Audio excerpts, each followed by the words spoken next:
सम्माननीय सभामुख महोदय, सबसे पहले मैं कल कोरोना पीड़ित महिला सावित्री, जो कि अभी तुरंत जिसने अपने एक बच्चे को जन्म दिया था, लेकिन संतान का सुख भोगे बिना मृत्यु उसकी हुई, मैं उसके प्रति इस देश की हर एक माताओं की तरफ से हार्दिक श्रद्धांजलि व्यक्त करती हूँ। मैं इसी साथ लगभग 2 महीना पहले सरलाही में एक मुस्लिम महिला, जो कि लॉकडाउन के समय में पुलिस के आतताई व्यवहार से अपने बच्चे को 18 साल के लड़के को बचाने के लिए जब उसने कवर किया तो 60 साल की महिला का वहीं पे देहांत हुआ। मैं उन मुस्लिम महिला के प्रति भी अपनी हार्दिक संवेदना व्यक्त करती हूँ। मैं सरकार का ध्यान आकर्षण कराती हूँ कि ऐसे समय में भी इस ढंग से बल का प्रयोग हो रहा है जिससे लोगों की जानें जा रही हैं। साथ ही सभामुख महोदय, मैं प्रत्येक देशवासी से कल की घटना के बाद अपने आप को, अपने स्वास्थ्य की सुरक्षा करें और एक दूसरे की सुरक्षा करें, मैं विनम्र आग्रह करती हूँ। अब मैं नीति कार्यक्रम में आ रही हूँ सभामुख महोदय। यह नीति कार्यक्रम बिल्कुल बैंकरप्ट है, आइडिया के दृष्टिकोण से खोखला है। ये कोरोना के समय का, ये कोरोना संक्रमण के समय का नीति और कार्यक्रम है। ये कहीं से भी प्रमाणित नहीं होता है। बिल्कुल वही पुरानी बातें, स्वास्थ्य को प्राथमिकता दी गई है, 50 बेड का अस्पताल बनाया जाएगा, 100 बेड का अस्पताल बनाया जाएगा, 200 बेड का अस्पताल बनाया जाएगा। अभी लॉकडाउन की अवस्था में क्या किया जाएगा उसके बारे में यह नीति कार्यक्रम मौन है। लॉकडाउन के कारण चारों तरफ अभी पर्दा है, पर्दा तो अभी उठा ही नहीं है। बड़े परियोजना की बात क्या करेंगे, लेकिन जो सबसे महत्वपूर्ण बात आनी चाहिए थी वो है राहत कैसे प्रदान किया जाए, देश की संपूर्ण जनता को कैसे सुरक्षा के संजाल में आबद्ध किया जाए और जो लोग देश से बाहर हैं उनको कैसे अपने घर लाया जाए, उसके बारे में यह नीति कार्यक्रम मौन है। सभामुख महोदय, किसी भी नागरिक का या व्यक्ति का जो उसका घर पे और उसके परिवार पे अधिकार होता है, वो राज्य का व्यक्ति के ऊपर जो अधिकार होता है उससे बहुत उच्च होता है।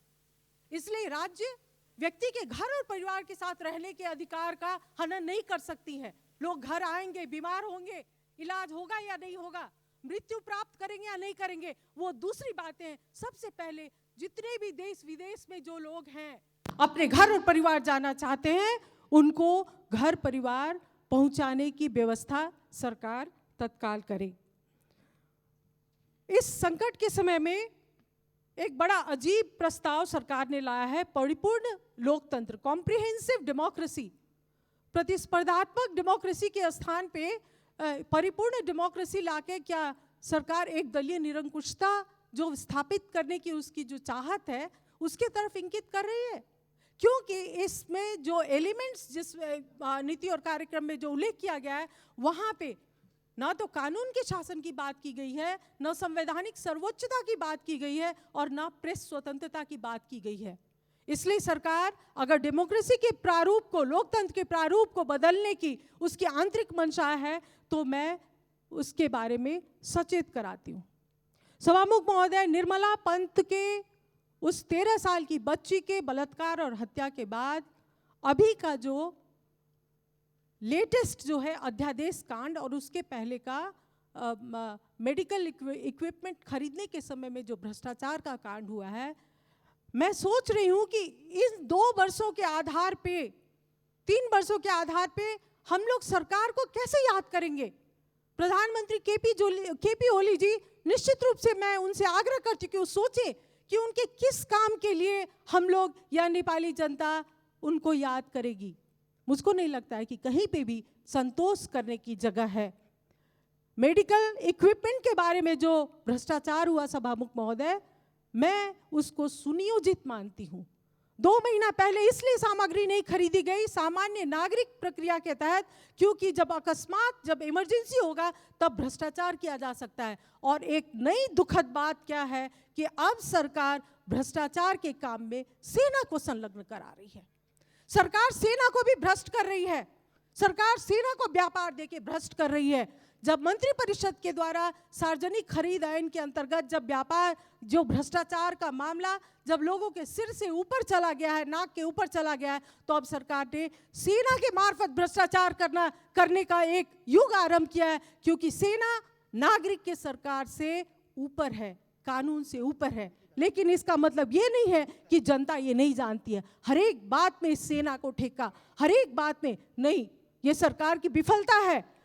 स्वास्थ्य सामग्री कोरोना शुरू होने के बाद अगर सरकार यहाँ पे नहीं ला सकी है, ये सरकार की पूर्ण विफलता है और प्रधानमंत्री केपी ओली जी इसके बारे में सारी जनता के सामने में उनको माफी मांगनी होगी। अब मैं सुनकोशी परियोजना के बारे में बात करना चाहती हूँ। सभामुख महोदय, 2046 साल के बाद निरंतर सुनकोशी कमला डाइवर्सन के प्रोजेक्ट की बात आई है, लेकिन अब सुनकोशी मरीन ड्राइव लाया जा रहा है, बहुउद्देशीय प्रोजेक्ट लाया जा रहा है। प्रदेश नंबर 2 को सिंचाई की आवश्यकता है, बिजली से भी ज्यादा सिंचाई की आवश्यकता है। सरकार बिजली बनाएगी, वो बेचेगी, लेकिन जनता को पानी चाहिए। इसलिए ये सुनकोशी मरीन ड्राइव को हटाकर सुनकोशी कमला सिंचाई परियोजना लाया जाए। मैं निजगढ़ की बात कर रही हूँ। सभामुख महोदय, क्या सरकार को पता नहीं है कि निजगढ़ के मामले में सर्वोच्च अदालत में मुद्दा चल रहा है? जब कोई मुद्दा विचाराधीन है तो उसको इस संसद में उठाने की हिम्मत कैसे सरकार ने की? क्या सरकार ने सर्वोच्च अदालत को ललकारा है या फिर सर्वोच्च अदालत को दबाव में डाला है? साथ ही सभामुख महोदय, बहुत सारी बातें, लेकिन सत्य निरूपण तथा मेल मिलाप आयोग जिसके कारण आज भी शांति प्रक्रिया अधूरी है और लोग अटके हुए हैं। बेपत्ता व्यक्ति के संबंध में जो विधेयक है वह कानून का रूप नहीं ले पाया है, जिसके कारण शांति प्रक्रिया अधूरी है। शांति प्रक्रिया सरकार कब पूरी करेगी? उस बात को क्यों छोड़ा गया है? क्या ये विपक्षी दल के दमन के लिए किया गया है या पार्टी के आंतरिक लोगों को एक छड़ी दिखा के और नियंत्रण में रखने के लिए इस बात को छोड़ा गया है? इसके बारे में मैं ध्यानाकर्षण कराती हूँ। अभी लिपुलेख का विवाद भी आया है, लेकिन मुझको लगता है कि सरकार ने बिना भारत और चीन के साथ संवाद किए बिना ही जिस ढंग से सम्माननीय राष्ट्रपति महोदय के मुख से ये नया नक्शा निकालने की बात की है, उन्होंने हमारी विदेश नीति, उनकी क्षमता के ऊपर प्रश्न उठाया है। एक तरफ राष्ट्रपति महोदय कहती हैं कि लिपुलेख और लिम्पियाधुरा को प्रवेश करके और नक्शा बनाया जाएगा, दूसरी तरफ परराष्ट्र मंत्री कहते हैं कि संविधान ही बाधक है। सभामुख महोदय, विदेश नीति जुआ नहीं है, गैम्बलिंग नहीं है। वहां पर आप अपने दो छिमेकी देशों के साथ बात कर रहे हैं। इसी